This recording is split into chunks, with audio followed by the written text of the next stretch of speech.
Episode 10, Mario's Wedding Anniversary. The air in the moonlight Toad Town Square was cold, but a comfortable kind of cold as opposed to an unpleasant one. Warm light from the Toad houses spilled onto the cobblestone streets, illuminating the night. Luigi sat on the edge of the fountain, which had as of an hour ago had its Bowser statue removed, basking in the light as he gazed around him in some sort of stunned shock. He could scarcely believe his eyes. He was in Toad Town, and, by the star spirits, the people looked positively happy. The toads were running around the town square, laughing and shouting cries of jubilation. "Hey guys, we don't need this anymore!" cried a red-capped toad gleefully, tearing a Koopa Empire banner in two. "Whoever thought we'd under-up heroes after all these years?" half-sobbed a middle-aged brown-capped toad, who was sitting on a moss-covered piece of destroyed tank, sharing a Chuck Cola with his green-capped friend. "Did you see what I did to that Koopa? Did ya?" "Hey, don't go bloating your mushroom cap like that, Toadaffrey!" The green toad chuckled.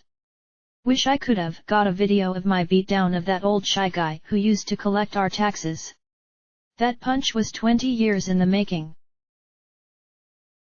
"Jim, things are going to be real nice now, just you wait and see," said a blue-capped mother toad with a child who looked about 6 or 7, walking down the street past Luigi. "You won't have to stay off the streets and keep away from the bad guys anymore. It'll be just like when I was a little girl." "Yippee!"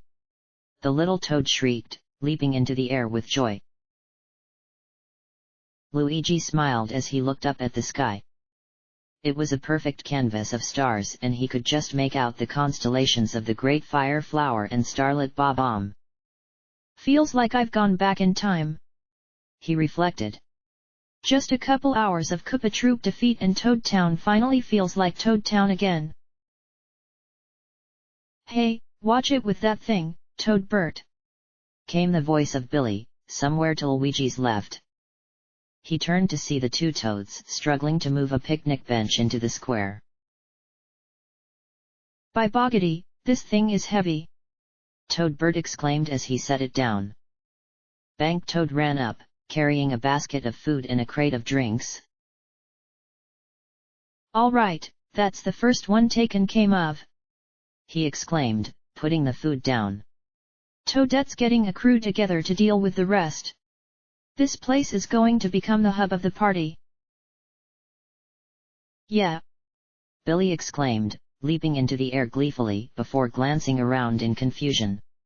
"Hey, where's Male Toad? I haven't seen him since we finished locking those creeps up in the castle dungeons." Bank Toad chuckled. "Oh, he'll come around," he replied mysteriously. "Give him time. He's rigging up a huge surprise for all of us." "Oh, gee, I can't wait," Billy replied, his large blue eyes widening. Toad Bert shook his head. "This is going to be a long night," he sighed. "I'm getting too old for this." As Luigi watched, more and more toads came pouring in, bringing picnic benches, food, and drinks, and while speaking excitedly of the future and reminiscing fondly about the best. One toad turned on his CD player, and the upbeat tunes of Break Free, a song sung by Pauline about Mario and Bowser's battle on the moon, became echoing around Toad Town. A gang of youths began to sing in off-key voices, and one especially excited young toad began twirling his girlfriend around the square, both of them grinning even to the limits of their round faces. Luigi continued to watch the people, although he neglected to go in and socialize. "Mario," he thought.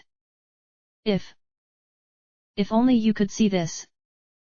Then something dawned on him, something he knew he should have realized before but had long forgotten due to the former tedium of his life. "Today's September 13th. He realized, standing up in shock. "Today's your anniversary, bro." Tears welled up in Luigi's eyes as he gazed around the well-lit town square, watching the people laughing and celebrating with each other. For the first time since that day, Toad Town was actually celebrating. It was just... "Hey, green guy!" came a voice from behind Luigi. Luigi turned around to see Cobalt, who was coming up to him dressed in a leather jacket. His face was, although perhaps more restrained than the naturally cheerful Toad's, obviously in better spirits than when they had first met. "This cool or what?" "Why? Yeah, Cobalt," Luigi replied, turning around and clapping him on the shoulder. "It's very cool." Luigi studied Cobalt, who was gazing at the festivities with curiosity and maybe even a little bit of awe. This young reptile here. This kid who had never even had the chance to hear a news broadcast proclaiming yet another rescue of the princess by Mario, had been the one to set him on the right track. To have hope when he had none. The kid had spirit, Luigi realized. The kind of spirit that Mario had had. He thought nothing of making an enemy of a military superpower that controlled the world. Whether he ought to or not. That kind of pure, reckless courage wasn't the kind of thing you found in an everyday individual. "I can't let this go to waste," Luigi promised himself. "Somehow, I gotta help this guy. We're going to see this to the end, even if we have to face Bowser's entire army." He shuddered at the thought, but suppressed his fear. It hadn't done him any good the last few years, and it sure wouldn't do him any good here. "Hey, Big L," Cobalt said, tapping Luigi's arm and pointing at some of the tables. "Want to go get some snacks?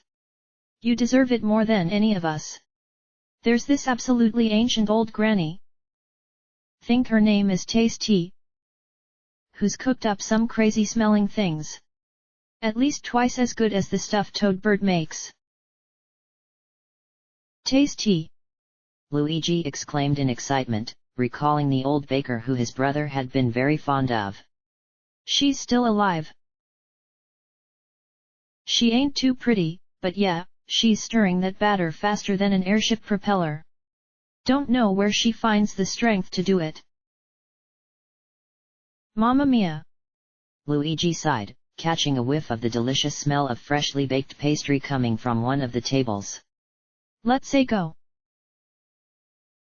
Scarcely a minute had passed before Luigi and Cobalt were devouring some delicious, chewy cookies freshly baked by Tasty's oven, sitting together on one of the picnic benches with a bottle of Chuck Cola each. As Luigi sipped the cool soda as he relaxed in the flickering light of the bonfire some of the Toads had recently lit, if you were going to burn the Bowser flags, you might as well get some use out of them, he had appreciate just how good it was. The watered-down stuff didn't cut it at all, this was Boom Boom's private stash from the castle kitchens. Luigi looked up as Toadette suddenly sat herself down in front of them, a big smile on her face and a bottle of the same cola in her right hand. "Isn't this great, Luigi?" she asked, gazing around the town square. By now, the speakers were blaring out a boppy little tune that people always associated with Mario for some reason, and the Toads were dancing around to the beat of the music. "It feels just like how things were before Bowser messed everything up.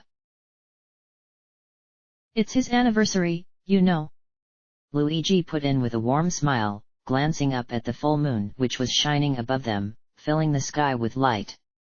"I bet he's real happy to see us like this. Him and the princess, if she's dead too."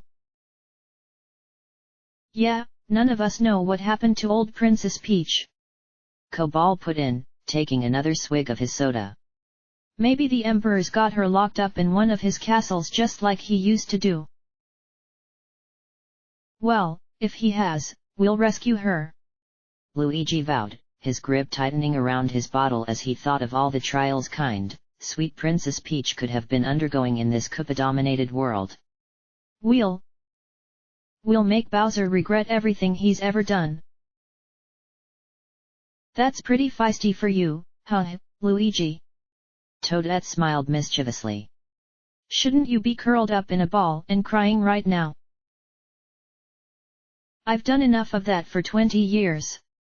He replied, shaking his head. It's Amy time. Toadette turned back to the castle, which was faintly silhouetted in the moonlight. The Koopas hadn't done a good job at maintaining its electricity. While it was still just as beat up as it had been since the day Bowser took over the Mushroom Kingdom, the atmosphere around the town was so happy that Luigi could almost imagine it was the shining, perfect, and beautiful home of the princess once again. Male Toad should be almost done, she mused to herself, eyeing the castle curiously. Yes. It should be any minute now. Suddenly, a red light shot from the castle's highest tower. It traveled higher and higher into the sky as Luigi, Cobalt, and the other celebrators in Toad Town stopped what they were doing and began to follow the strange object's path into the sky. When it reached a certain height, it exploded into a brilliant red firework pattern depicting none other the face of Luigi's dear brother. A second after the face of Mario faded away, a green firework shot up before exploding into the face of Luigi, which was followed by a pink one of Peach and a brighter green one of Yoshi. After that there were countless colorful fireballs coming out of the castle, many at once, blooming into mushrooms, stars, fire flowers, and more objects that everybody associated with the Mushroom Kingdom and the Mario Brothers. Luigi just couldn't tear his eyes away from them. These were the same fireworks they always had at the end of their tennis or karting championships. But nobody in the kingdom had laid eyes on them since Bowser's conquest. Seeing them again after all these years was getting him all choked up. There was the sound of footsteps approaching, and Male Toad ran up, looking out of breath. Luigi could see that he had just ran the whole distance from Peach's castle to their table in the town square without even stopping once. Alrighty, that went well, he exclaimed, in between his rapid pants. Can't believe that old firework launcher still works. I don't think those goons touched it once. Male Toad, that was beautiful, came the sobbing voice of Toadbird from the table nearby. He had taken off his road spectacles and was more or less freely sobbing. A true work of art.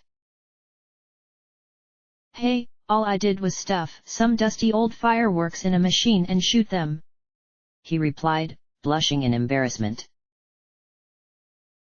Hey, don't be so modest, Toadette smiled, clapping him on the back.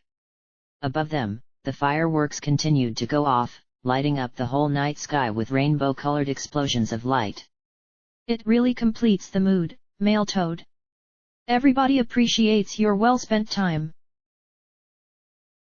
So this is what the Mushroom Kingdom's supposed to be like. Cobalt breathed in awe, as he gazed up at the fireworks, unable to take his eyes off the spectacle.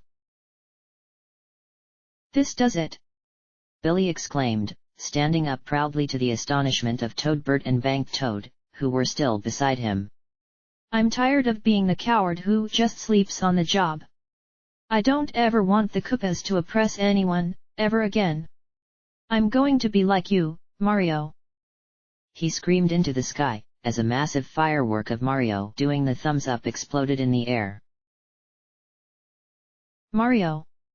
Luigi sighed, looking around the plaza, tinted orange by the flames of the bonfire and full of celebrating people, to the fireworks booming above the castle with tears in his eyes. I swear, I'm going to bring this kind of happiness to the rest of the Mushroom Kingdom.